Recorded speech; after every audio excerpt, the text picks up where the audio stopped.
Well, welcome. I mean, I'm surrounded by mostly friends here today, so I don't know how formal we're going to get this. I mean, I just got back from Hawaii too, so I'm like in chill mode. We're going to talk about the value proposition of Bitcoin, and I think you guys already know this now. The reason I'm giving this talk here today is because we're actually going to be giving this talk at UNLV. So we've been invited by Quincy to go down and, secure some space down there. We're going on finals day, and she said the rooms get packed during finals days because people take their tests, they have nothing to do, and they're hanging out on campus. And so we're going to try and get a whole bunch of students to get inside and understanding the value proposition of why Bitcoin's here. So today's going to be a little more casual. I want a lot of more feedback, some back and forth. As long as a big crew that doesn't know what's going on doesn't come in, let's just kind of keep it and we can refine this, because I want it to hit hard with UNLV and the students. I don't want them to go and start investing in stocks or doing other things without looking at this as well, because I think this is really where the money is going over time. So we're going to discuss the value proposition of Bitcoin. And let me see if I can make this work. Okay, so a couple things we're going to go over today is, what is Bitcoin, right? This is new technology that we're seeing. It's a communication technology. We'll cover that. And if we don't have Bitcoin, what are we currently holding? And why are we holding it? What's the opportunity that Bitcoin brings compared to what we're doing now? And we need to understand some key components that create the value for Bitcoin, and that would be scarcity, portability, divisibility, the liquidity factor, and security, of course. Its abilities, the fact that it's programmable, and what its overall entropy will be, the cost of utilizing these networks compared to the cost that we experience now. All of these things matter, especially when you consider the adaptability of our new digital economy. So our economy is going less physical, more digital. And if you were in an 80s kid, you wouldn't even understand what this world looked like, right? Because we've migrated in a very short period of time from one state into another. We are purely digital in almost all of our interactions now. Everybody has a cell phone. Everybody has a supercomputer in their hand. We're all digital, and every time we transact any kind of truth or data, we're doing it online now. That's not the way it was in the 80s. We were handing paper to each other. We're doing a lot of different things. So we have to understand, because of this change, an adaptation is required. We must stop doing things the way we've been doing them and realize that this is the new direction and start going that way. So that's what this is all about, kind of figuring out. So what is Bitcoin? Bitcoin is decentralized digital currency. Bitcoin is a decentralized digital currency that operates on a peer-to-peer network without involvement of a third party, and so or central authority or anybody. Now this is unique because I want you guys to think about this now. When you get paid, you get your money and you stick it in your pocket or you stick it in your bank, right? And they have your money. You technically don't have your money. You have access to your money. But right now, we need to understand the very fact of how we operate does not match this mantra. This mantra is peer-to-peer networks. Now, what do we know about peer-to-peer networks? Have we ever heard of torrent files or illegal downloading and all of those? LimeWire, all of these things manifested, in the I would say in the 90s, right? They started to come out. And what was interesting about these things is they found out they couldn't shut them down. Everybody was holding a fraction of a file or some encrypted version of a file, and every time they would try and stop one, 5 more would pop up, and they realized there was a robustness of data and network security through peer-to-peer networks. And so when we talk about Bitcoin being on a peer-to-peer network, what that really means to people that are technically savvy is this network really can't be shut down because it's not controlled by one central authority, location, or barrier. And so if that's the case, that means Bitcoin becomes a bank or a banking solution that never closes. And so that's really important to understand. Also, it was created in 2009. Bitcoin was first introduced in 2009 by an unknown person by the name of Satoshi Nakamoto. So why do we think that's significant in what Bitcoin is and what it represents? Should we have an issuer of our money, a master of our money, or should money just be something that we all can use freely without any type of barriers, restrictions, or controls? The reason why it's important that Satoshi, an anonymous figure, or probably a group, deployed this and then walked away, this makes it much more valuable because now we understand that this is a technology, it's free for all to use, it was created and dropped, and now people can start to pick up and utilize it for the benefits that it offers. There's no one person that's going to say, cool, you want to get benefit from this? give me $5. Then you can benefit from it. And everything else in the world works that way. You want this cell phone? Give me $1,200 and you can benefit from this cell phone. You want this tech or you want this AI? Give me $20 and I'll let you use this AI. This is a really good capitalistic model. But if we're dealing with money, that's very dangerous. We can't have money operate like some sort of commodity. Money has to be a representation of your value, which means we have to have it controlled by nobody, owned by nobody, and issued so everybody can use it. And that's why it's so significant that it was issued by a neutral third party. Also, peer-to-peer network, we kind of talked about, but Bitcoin transacts are processed on a verified by a network of computers, nodes, that are on a peer-to-peer network rather than a centralized ecosystem. So Bitcoin is a revolutionary digital currency that operates on a decentralized peer-to-peer network free from government or central authority control. Its unique design and underlying technology have the potential to transform the way we think about money and financial transactions. And that's what we're doing right now by having this conversation. We're starting to look at our situation, look at this technology, and think differently. And once our brains get comfortable to thinking differently, we're going to understand it a lot better. And so what do we want, you guys? Do we want money, or do we want the freedom money buys? So if we want the freedom money buys, then whatever this is, we don't really care. We want whatever this is to be stable, right? To be decentralized, to hold value, and to be liquid. We don't care that it has a president's face on it, and we don't care that it has 100 on it. We care that it maintains the value. And so I have a question. Right now, is the American dollar maintaining value? So if it's not maintaining value, and that's the whole purpose of it, then we have to consider what we're doing might not make sense for what's happening. And we need to really stick to what matters. And what matters is we want freedom. We want the ability to buy our freedom. And so, once again, to hit the point a little harder, how can we save if the value can't be preserved? So there's people that are working their butts off, that are throwing money in a savings account. And that savings account is yielding them 1%. And they've never sat back to look at the math and say, will this, after 50 years, get me where I want to go? And it won't, not even by a long shot. And so if it won't get you where you want to go, why are you doing it? Right? Now, this mechanism got us where we wanted to go in the 60s, 70s, and 80s. But after the 90s and more aggressive debasement, we're starting to lose a lot of purchasing power, which means this mechanism no longer suits the basic need. Yet, as the dollar devalues because of printing, we see Bitcoin rise. This is the crux of the situation. Value is constant, you guys. So when we print dollars, we can't let Bitcoin drop with those dollars. More dollars means Bitcoin's value has to stay equal, so Bitcoin's value will rise. So the mechanism of action that we're experiencing right now, the shift in our economy, is every time they print dollars. So every time we print dollars and we debase our currency, you're going to see Bitcoin rise because it will not drop in value. It will maintain its value. So if more dollars are there, that means it's going to take more dollars to buy Bitcoin. So let's consider QE. Let's consider our current macroeconomic position, our economy, BRICS, the American dollar, having it not backed by gold, the promise of backing it with Bitcoin. All of these things are going to play a huge factor in shaping value in the future, but the base layer will be Bitcoin, which means if you're unsure of what dollar will be dominant, if you're unsure of what government will control value, if you're unsure of any of this, the safe player, the globally recognized value store, is currently Bitcoin. So it makes more sense to deleverage dollars and to place them in Bitcoin. And this is actually something that happens commonly in history in regime changes.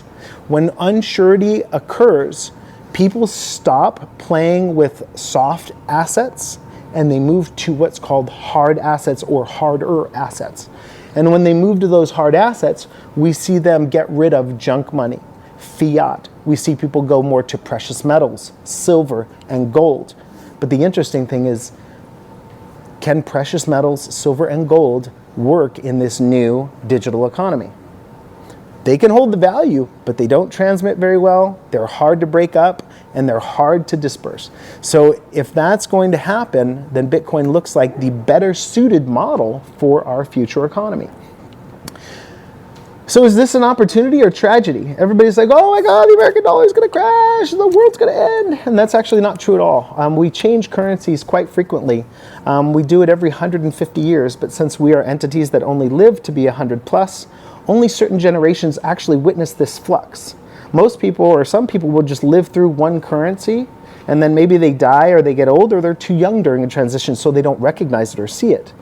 We just happen to be in the right age, right time, and right place of consciousness and age and finance to be recognizing what's happening here. This is an opportunity because we used to trade seashells. We used to trade food and goods. We locked in on gold. And when gold became too hard to carry because our world was traversing through the lands and we couldn't carry gold because it'd be stolen, we started making fiat money that represented the golds for safe transfer, right? And so now, just like this evolution shows, it looks like Bitcoin is going to be the next asset. Why? Because it fits that peg much better than our current value stores do.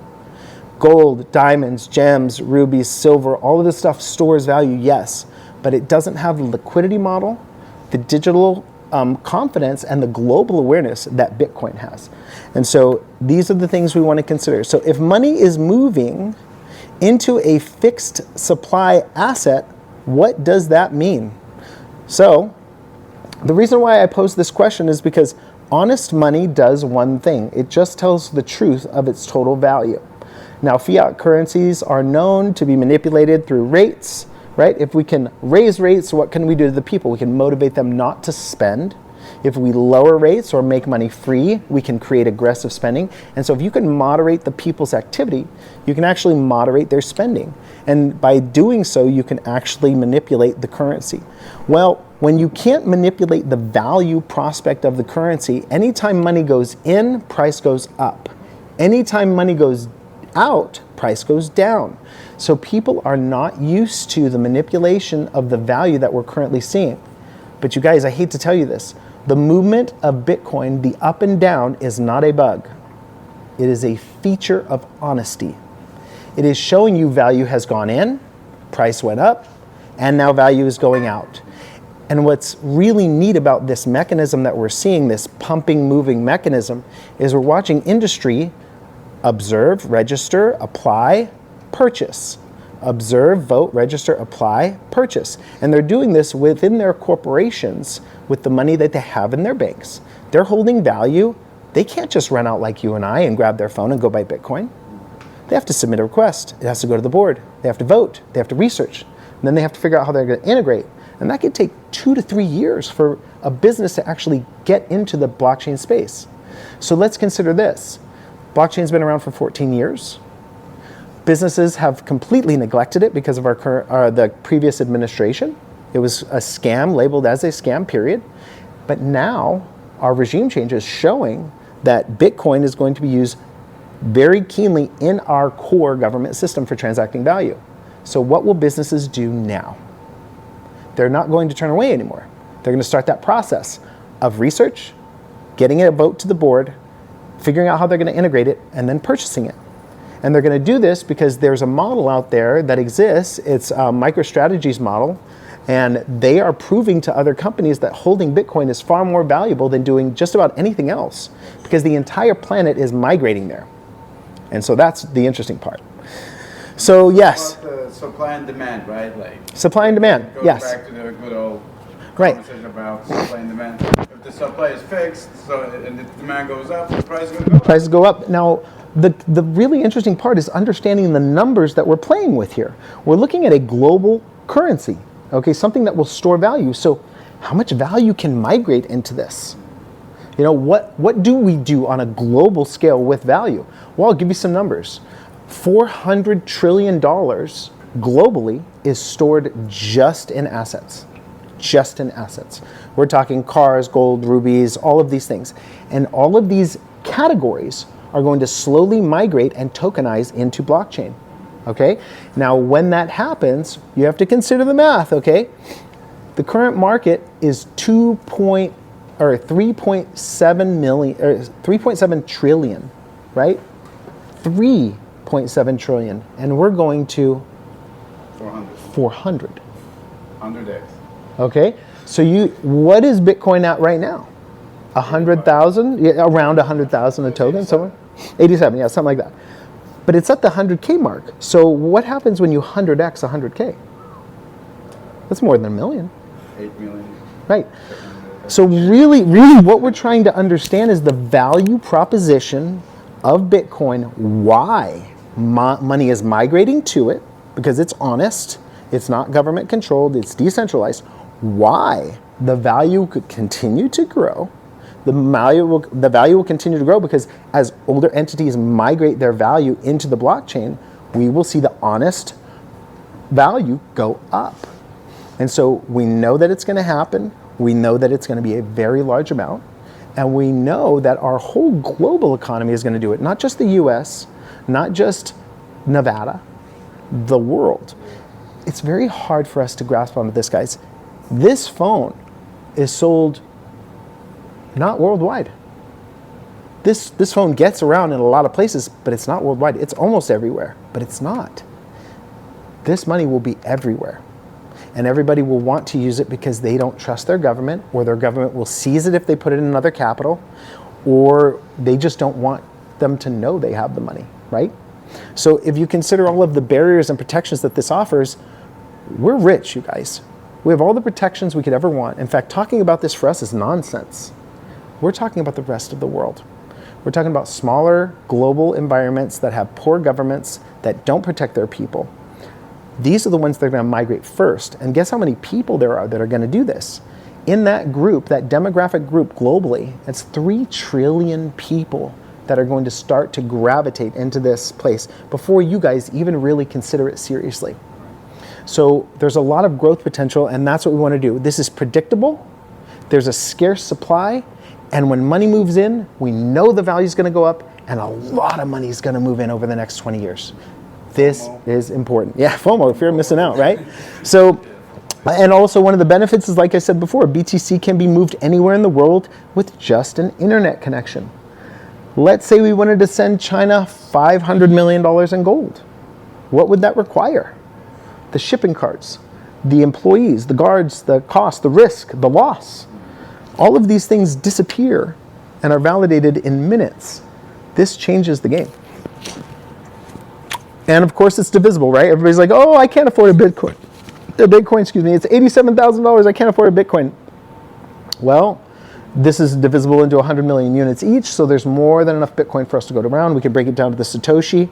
How easy is it to chop off or shave off a piece of gold to make a purchase? So not only can we hold something, but here's the thought, guys. Not only can we hold something these days as valuable and as authentic as gold, but it has all of the properties of a highly liquid asset that we can share globally. This is gold 5.0. It's way better than just regular gold. Because every time I've gone to break down gold or turn in gold coins, there's a fee.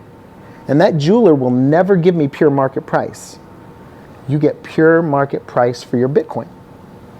So it holds the value like gold, it transmits globally, you get whole market price, and you have total control. This is something that is so magically fantastic, the world just hasn't recognized it, but they're starting to. And where are we in the phase of recognition and understanding of what this is? Well, we had the crazy people, the first adopters, which are probably us, right? And we're the crazies. Now we have business. Business is going to power pack, refine, and make all of the bells and whistles of this shine, and they're going to put it in beautiful GUIs for everybody else to purchase. And everybody's going to run to purchase it, and that's when retail comes. And when retail comes in another 2 to 5 years, we're going to see something called mass adoption, where every single thing under the sun is running under these networks, and these coins will be just cycling up and up and up as value funnels into them as use improves or increases. So we really want to understand the divisibility of it, the portability, all of those things. Also the security.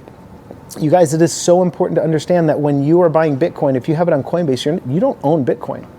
Coinbase owns your Bitcoin. Okay? If you're holding your money in certain repositories, You don't have control of your money. You're not following the ethos of what this is all about. We want to teach people how to build private wallets, secret wallets. We want to teach people how to leverage this technology to earn off of it without a third party or a middleman. If we can start to tap into the global economy, store our own assets as they rise, put assets to work and have them leverage value for us without pumping, dumping, and trading, we've entered the space safely, because now we have revenue that's just going to continue on as more and more money starts to enter the environment. So security is a huge one. Also, we talked about this before, the market never closes. Has anybody heard of stock market after hours trading? And it opens at 9 and closes at 5, and there's a 4-hour difference in New York. It's like, what the heck is going on here? This is unfair, because businesses have been doing trading after hours, and then when we walk in the morning, all of our stuff's wiped out, and they've been getting away with it for a long time. Bitcoin stops this. The market runs 24 hours. You can see the patterns, you can see how they work, and you can start to join in or get away from it altogether if you're not even interested in trading. But right now, every single person's 401k is captive in a cheating environment that is stealing their value. And that is the norm. That's the normal setup. It's pretty terrible if you think about it. And also, how many people have received that letter where they say, we are going to monitor you, your identity has been leaked through our servers, and because there was a hack and we were vulnerable, your data leaked, and we're gonna do our due diligence and watch your identity for a year. So we don't like this. Our data escaping is a liability to us permanently in our lives, and I think that companies that allow our data to leak should be sued, because they are risking our sovereignty, they're risking our financial stability, they're risking our identity, and right now they just leak it, it gets leaked, it gets hacked, oh sorry, we'll do this for you. Now they should hold higher standards, especially when they're talking about our human identity. Bitcoin's already considered this aspect, and utilizing SHA-256 hash encryption, if you understand the math, and I've gone through it, and if we ever want to have a class on the math of encryption, SHA-256 encryption, so we could see how difficult it is to break it and why we're using it, we could do that. But this is going to allow us to store, hold, and transmit our value with very little risk as far as getting hacked or having our data leak. Doesn't mean it can't, and this is where my boot camp comes into play. We definitely don't want people to inadvertently reveal their data and then lose their crypto because of something they did wrong, which you can do. And then cost of ownership. We talked about entropy. So these are decentralized networks. There's no board. There's no group that's getting all of the transaction fee, a group of millionaires or billionaires. It is all being utilized to keep the network running. The network is paid for by the use of the network. And so the cost of ownership is a cost by use, and it is very, very low, much cheaper than a bank over time, and much more reliable as well. So when you consider all of these attributes, the fact that it's programmable, the fact that we can change that money into anything we want, we can turn it into a graduation certificate. We can turn it into a work credential. We can. I'm talking about the programmability of blockchain. Like encryption, drain to. Yeah. So I mean, if you think about it, an NFT is an encrypted private item. Somebody decided to create something, they stuck it on an NFT, and then they said, here. Well, imagine if we decided to create an education and stick it on a certificate and give it to somebody. That's your education. So we can, a billion uses. Yeah, a billion. We are going to hit the door. Okay, go for it, guys. You're doing great work, though. I think we're done. Adaptable to the new world, and that's it, and we're all set.